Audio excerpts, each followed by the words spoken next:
Boa noite, meus queridos amigos. Sejam todos bem-vindos mais uma vez. Que Jesus possa nos envolver, nos acolher nessa noite, nos trazer a paz. E hoje recebemos o Benoni, que vai falar sobre onde estamos em nosso processo evolutivo. É isso? Então, para a gente se harmonizar antes de começarmos a exposição, eu peço que todos fechem os olhos, se sintam confortáveis e mentalizem neste momento o nosso Mestre Jesus, nos envolvendo, nos acolhendo para um abraço. Querido Mestre Jesus, obrigado pela oportunidade de estarmos aqui. Queremos te agradecer a ti, querido Mestre, à espiritualidade amiga, ao nosso Pai Maior, por todas as bênçãos recebidas, pela nossa vida e por tudo de bom que tu nos dás, Senhor. Que possamos nesta noite ser envolvidos com energias benfazejas, revigorando o nosso corpo físico e, acima de tudo, o nosso espírito, para que possamos retornar aos nossos lares, levando os ensinamentos, os conhecimentos que vamos receber na noite de hoje. E, acima de tudo, Senhor, a tua paz, a tua luz e o teu amor. Abra o nosso coração e a nossa mente para o entendimento. E envolva o nosso irmão Benoni na sua exposição da noite. Que ele possa ser envolvido na tua luz, Senhor. E que seja para nós fonte de aprendizado e de esclarecimento. Muito obrigado e fica conosco, Senhor, hoje e sempre. Que assim seja. Que assim seja.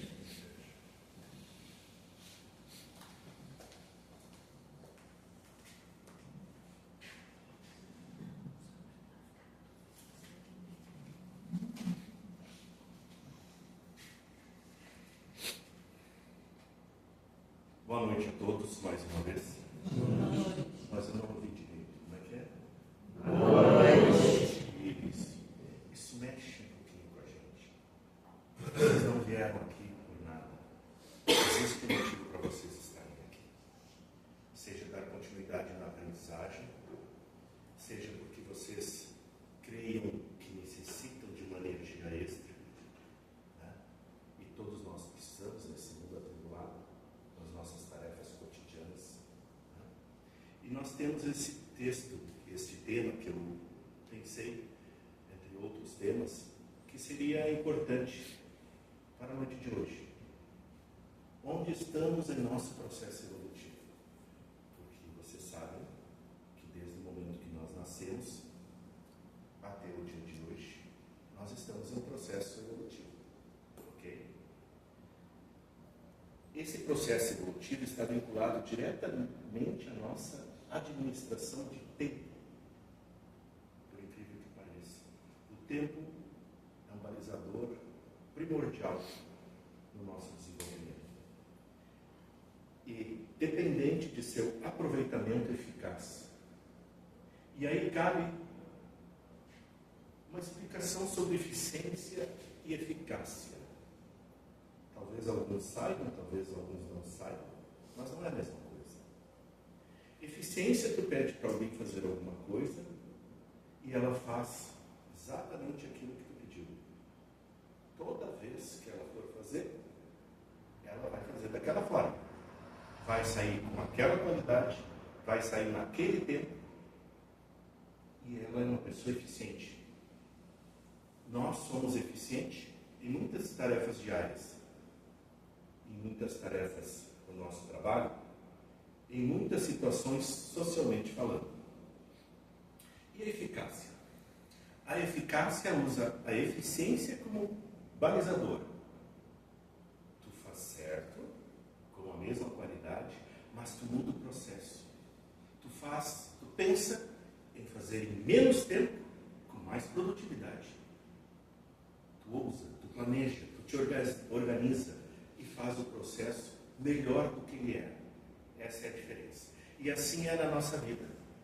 Nós sempre temos que procurar fazer as coisas com eficácia. Porque eficiente nós somos.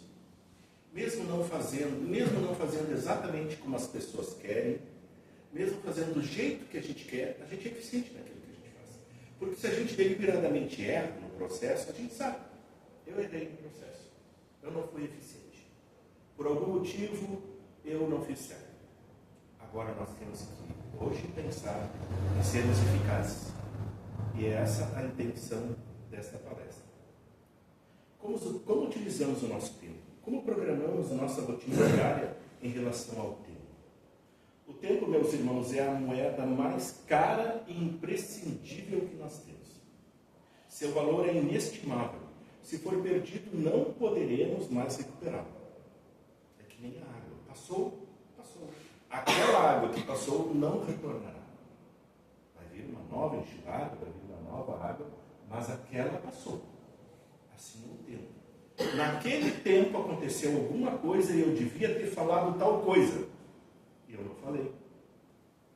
E agora é tarde. O tempo foi.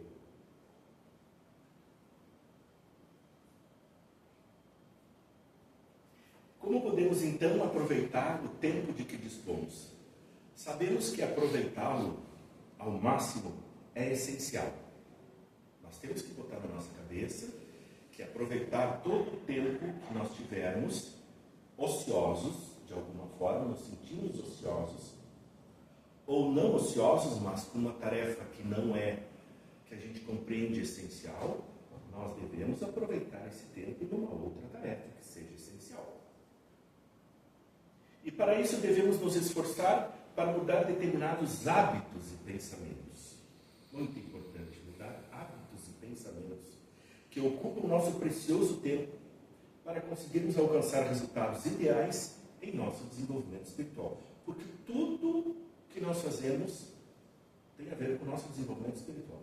É o mais importante, é a única coisa que nós levamos daqui. Nós não levamos o nosso ouro, não levamos a nossa beleza, não levamos as nossas propriedades, nós levamos aquilo que nós experimentamos e aprendemos.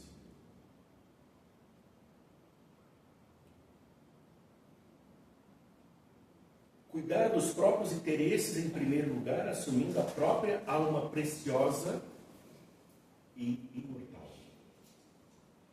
É muito importante salientar mais uma vez que nós não somos daqui, nós estamos aqui. É uma etapa do nosso processo evolutivo. Estamos humanos, estamos com essa carcaça e única e exclusivamente para nós vivermos aqui, enfrentarmos coisas que nós temos que resolver do passado, do presente, com vistas a um futuro melhor. O espírito Abel Gomes faz uma importante advertência. A maneira que nos desenvolvemos em sabedoria e amor, consideramos a perda dos minutos como sendo a mais lastimável e infeliz de todas. Guardamos cada dia a colheita dos recursos e das emoções que estamos realmente plantando. Não existe infelicidade, senão aquela que decretamos para nós mesmos.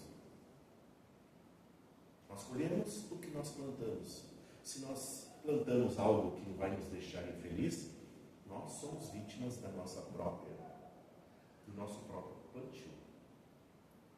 Para que nosso desenvolvimento espiritual seja proveitoso em nosso bem-estar e na solução de adversidades cotidianas, como podemos acelerar nosso processo evolutivo fazendo bom uso do tempo que nos sobra de nossas tarefas imprescindíveis? Aquelas tarefas que a gente considera imprescindível, se sobrar um tempo além dela, como nós podemos ocupar esse tempo? E aí nós vamos dar algumas ideias para vocês. Podemos começar pela mensagem de Kardec no Livro dos Espíritos, questão 642. É preciso fazer o bem, no limite das próprias forças, pois cada um responderá por todo o mal que tiver ocorrido por causa do bem que deixou de fazer. Nós responderemos por todo o mal ocorrido pelo bem que deixamos de fazer. Não percam a oportunidade de fazer diferente, de fazer o bem.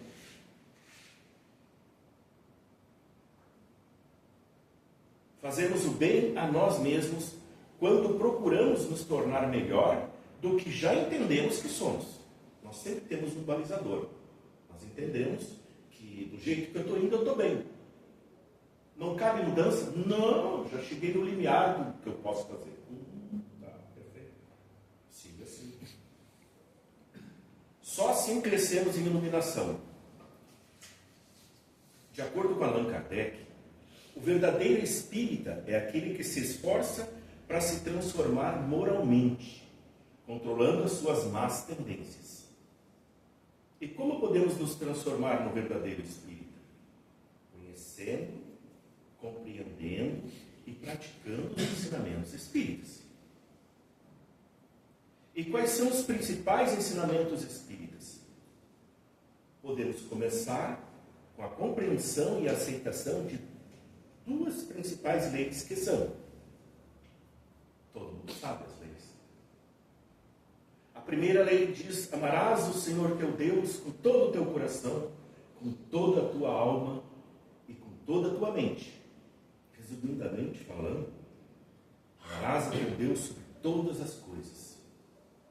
Isso é uma verdade. Não estaríamos sentados aqui se não tivéssemos uma fé. A fé raciocinada. A fé que diz que existe um Criador, que nos criou por um determinado motivo. E a gente estuda todas as coisas que a gente compreende, que existem nos autos. O que Cristo ensinou para nós. A segunda lei diz: devemos amar o nosso próximo como a nós mesmos. Para que essa lei seja cumprida com êxito, porém, devemos aprender a nos amar em primeiro lugar. Vocês conseguem amar alguém se vocês mesmos não se amam? Talvez vocês consigam educar alguém da forma que vocês acham melhor, mesmo não ter recebido uma educação. Isso concordamos.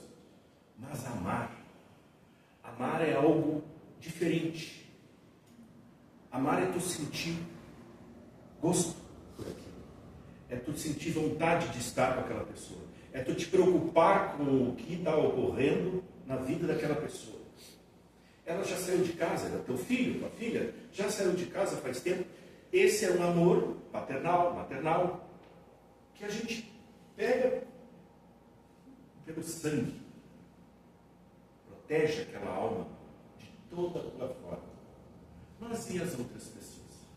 O teu vizinho, o teu algoz, aquelas pessoas que não te olham direito, não te cumprimentam, que trabalham contigo, que cruzam o teu caminho como se tu não existisse. A gente ama elas. Esta não é uma tarefa fácil. E não vamos dizer aqui que nós vamos estudar o Espiritismo e nós vamos assistir umas palestras e nós vamos sair por aí cantarolando e amando todo mundo que nos fez mal e dizendo: podem continuar fazendo mal, porque agora eu sei o caminho das pedras, eu vou perdoar vocês tudo, mas podem continuar me fazendo mal. Não é assim. Ela implica em nos perdoarmos de nossas faltas, de esquecermos as coisas que nos fizeram mal ao coração, de esquecermos. Não vai adiantar nós lembrar que em 1964, quando eu estava no trabalho, tinha uma pessoa lá, a fulana de tal, ela tinha 1 metro e não sei quanto, pesava não sei quanto, e ela falou isso aqui para mim. 2 pontos, nova linha, parágrafo. Para que tu guardou essa informação? Para que ela existe dentro do teu coração. Essa pessoa continua sendo assim? O que passou na vida dessa pessoa? Será que ela é a mesma pessoa que tu conheceu lá no passado? Deve ser, mas então tu também é igual àquela pessoa que ouviu aquilo e não conseguiu perdoar. Não, eu já mudei, mas ela não. Não, é só eu que...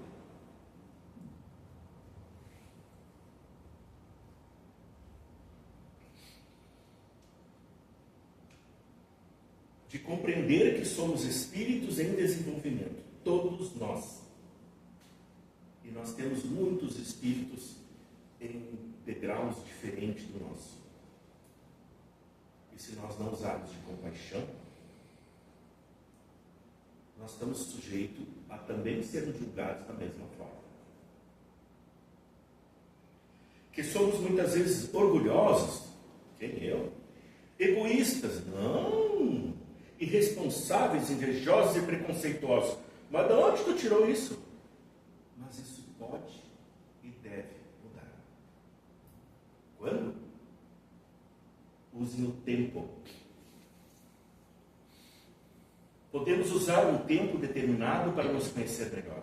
Olhar de frente certos conceitos que temos sobre determinadas coisas, verificando se são verdades que Jesus aconselharia. No momento que eu tenho que tomar uma determinada decisão, eu pergunto, Jesus faria o que nessa situação? Né? Já foi dito aqui nessa casa um monte de vezes. Mas a gente deve continuar repetindo. É por isso que no grupo de estudos se estuda, por exemplo, o Evangelho segundo o Espiritismo, N vezes. Porque cada vez que a gente vai se debruçar sobre o assunto, as questões lá, a gente tem uma maneira diferente de pensar. A gente aprimora o pensamento. Porque o livro mudou, as palavras mudaram, foi uma nova edição, está falando diferente? Não. O nosso olhar, o nosso ouvir, o nosso sentir sobre o que está escrito é que mudou. E aí nós podemos interpretar um pouquinho mais profundamente. Que Jesus aconselharia, verificando se nossas decisões não afetam outras pessoas de uma forma prejudicial ou até mesmo violenta. Como seres humanos, devemos fazer vistas as nossas falhas enquanto ignorantes, onde ignorante aqui é falta de conhecimento, ocorridas no passado e também no presente. Esta é a nossa causa. O efeito desta causa é a iluminação sobre aquilo que nós temos como causa. A iluminação de nosso espírito através da nossa reforma íntima. Olha quando se fala de reforma íntima. E como esta importante reforma começa? Quando a vida faz sentido para nós. E quando podemos começar a aprender sobre o sentido da vida?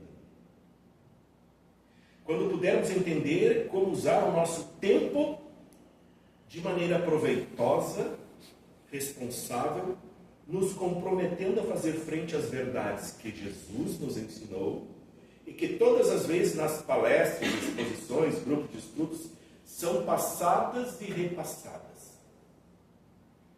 Não desistir jamais.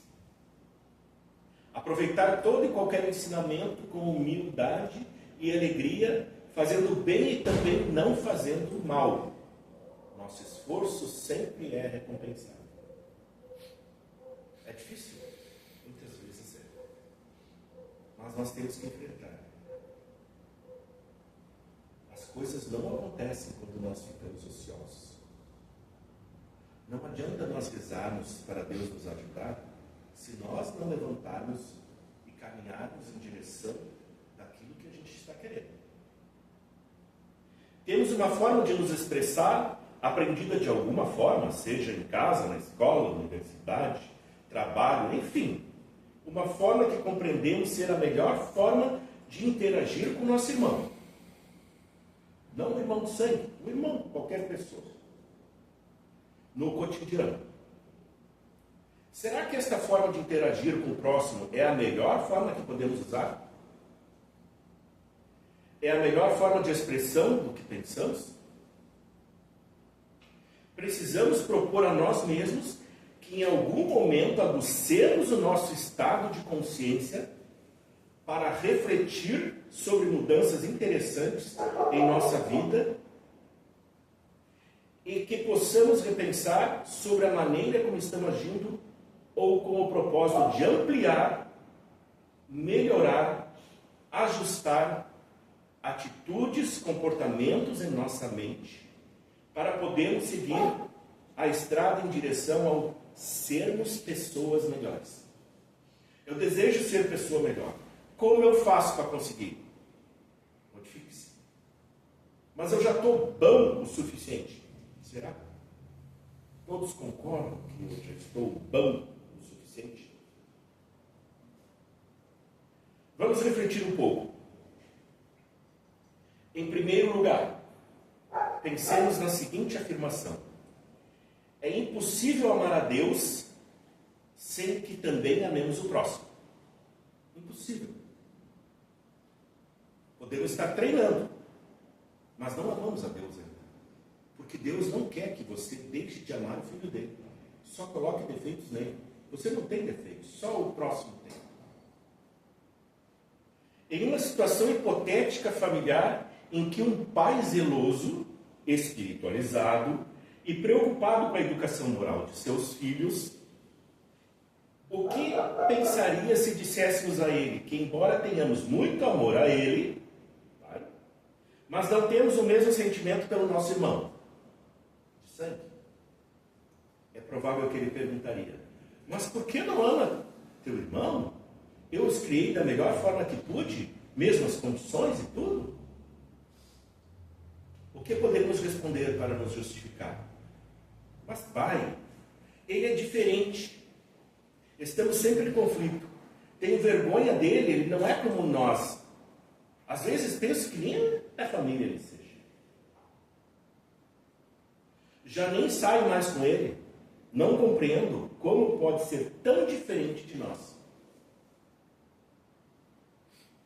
Não sei como lidar com a diferente forma de ser e pensar dele. Não gosto dele, na verdade. Não aceito as escolhas dele, seus amigos e atitudes. O pai parou, olhou ele, deu uma pensada, mais uma pensada e disse para ele o seguinte: meu filho, para aprendermos a lidar com as diferenças entre as pessoas, é importante que aprendamos sobre empatia, respeito, paciência e muita tolerância. Também é importante ouvir mais do que falar. E nisso, cada um sabe quantos pecados a gente comete desta forma. Comunicar-se com ele de forma clara e respeitosa. A gente até se comunica às vezes com as pessoas, mas a gente tem a mania de se impor ou de impor uma verdade, porque a gente acha aquela verdade verdadeira, mas aquela pessoa não tem o discernimento para compreender aquela verdade como verdadeira.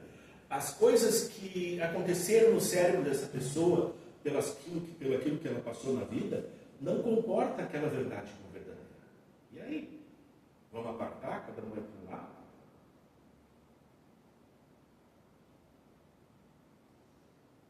Sempre realizar esforço na busca de soluções construtivas para qualquer conflito.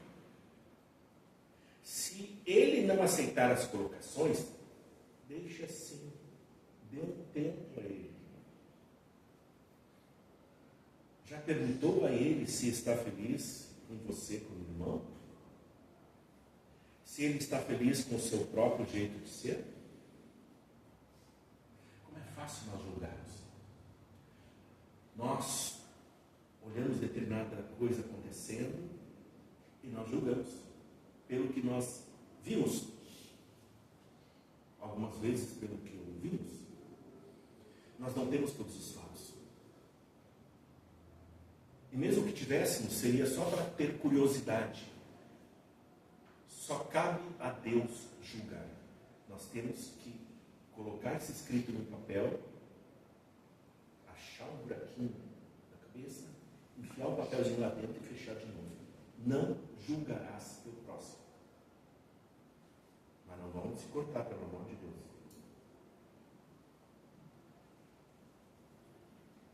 O diálogo sincero, meus irmãos, calmo e argumentativo, coisa que muitas pessoas não têm.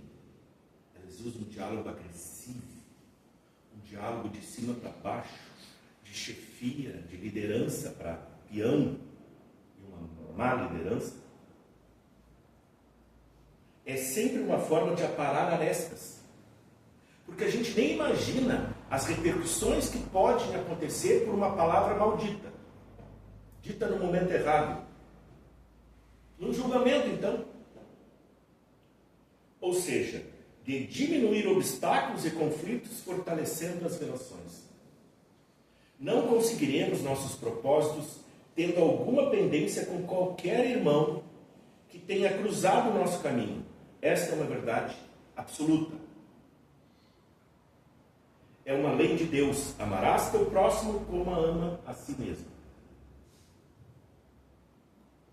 Porém, não precisamos nos condenar por ainda não estarmos preparados para façanhas que ainda não temos a capacidade de resolver. Mas também não devemos deixar para solucionar questões quando estamos em imensa dificuldade ou enfermidade, ou então em leito de morte. Tu descobre que tu vai morrer, chama fulano, beltrano, ciclano aí que eu quero ajustar as coisas aí que decorrer da vida, tive problemas com eles, agora nós vamos resolver. Tu nem tem o preparo psicológico, já que está em leito de morte, para resolver alguma coisa. Não tens. Não deixe isso acontecer. Poderíamos ficar ainda mais decepcionados e frustrados, pois deixamos para um momento não propício tratar um assunto que temos como entrave ao nosso bem-estar. Eu estou no leito de morte, estou morrendo, quero ir purinho lá para cima, ou para baixo, para onde for. Então eu quero acertar com todo mundo, mas eles querem acertar comigo? Será que agora eles não vão ser um entrave? Ah, agora tu quer acertar? Não, mas agora eu não quero.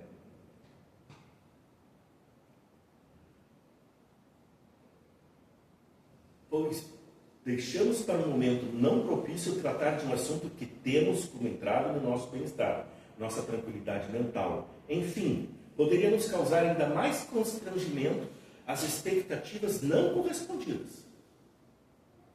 Não deixe o tempo passar para resolver situações importantes e essenciais à sua própria essência. Vejamos agora uma reflexão sobre o Espiritismo na vida de cada um. Extraído do livro Caminho Espírita, de Albino Teixeira, obra psicografada pelo médico Francisco Cândido Xavier, denominado Sinal Espírita. Quando a pessoa entrou no Espiritismo, é fácil verificar. Basta identificar a data de entrada em um cadastro ou fichário. Ela entrou nessa época. Entretanto, a fim de positivar se o Espiritismo entrou na pessoa, é indispensável que a própria criatura faça menção disso, através de manifestações evidentes. Como seria isso? Vejamos 10 das inequívocas expressões do sinal espírito na individualidade, que sempre se representa pelo designativo mais nos domínios do bem. Mais serviço espontâneo e desinteressado aos semelhantes. Mais empenho no estudo. Mais noção de responsabilidade. Mais zelo na obrigação. Mais respeito pelos problemas dos outros. Mais devotamento à verdade. Mais equilíbrio nas atitudes. Mais brandura na conversa. Mais exercício de paciência. Como é que nós estamos por esses itens? Só esses pequenos itens. Estamos 100%, tudo certinho. Ser espírita de nome perante o mundo, de certo que já significa trazer legenda honrosa e encorajadora na personalidade. Mas para que a criatura seja espírita, à frente, bons espíritos, é necessário apresentar o sinal espírito da renovação interior, que ante a vida maior tem a importância que se confere na Terra às prerrogativas de um passaporte ou ao valor de uma certidão. Então, onde estamos em nosso processo evolutivo? Nas transformações sinceras de nosso eu interior? Ou nas ilusões aparentes de uma evolução equivocada?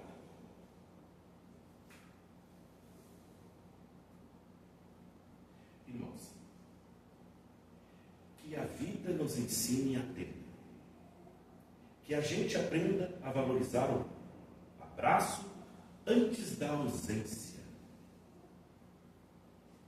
O sorriso antes da lágrima. O momento que antecede a despedida. A luz de dias calmos. O amor sem nada em troca, altruísmo genuíno. Que a vida nos ensine a tempo, que é preciso cultivar. A alegria anterior aos tempos difíceis, a presença antes da falta. Que tenhamos sabedoria a tempo, para que ainda tenhamos tempo de realizar. A vida parece voar às vezes. Sentimos como se tal ou tal coisa poderíamos e até deveríamos ter feito de outra forma, mas creiamos que a cada novo dia que nos é concedido, e todo mundo passa uma mensagem de bom dia, né? Gratidão pela vida, né? Mas para fazer o quê?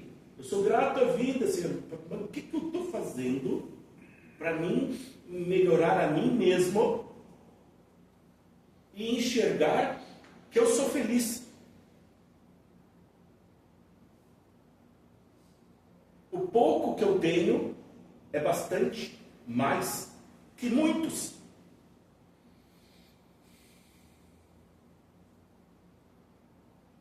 Mas creiamos que a cada novo dia que nos é concedido, uma chance de modificar histórias, de realizar sonhos, de fazer melhor, pois a cada recomeço, entendendo que o tempo parece voar, mas que a cada minuto anterior sempre terá os mesmos 60 segundos que virão. Este pode ser o despertar espiritual que tanto esperamos em nós e que virá através de mudança de hábitos e sempre aguçando mais e mais os nossos sentidos em busca de iluminação. Podemos simplesmente começar em sendo mais indulgentes em nossa rotina, mais generosos pela simples gratidão da vida, do reconhecimento das oportunidades de aprender através do simples exercício de ser livre, um pouco mais de seu ego egoísta e indiferente. Enfim, podemos usar mais da empatia, de forma a compartilhar igualitariamente o pouco que sabemos, com amor e compreensão de que estamos todos na escola da vida. Eram essas as poucas palavras que eu tinha para falar para vocês. E ansioso e desejoso de que alguma coisa vocês tenham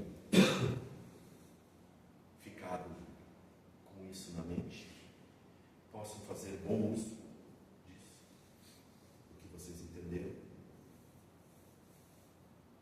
E era isso. Vamos agora ao passe coletivo.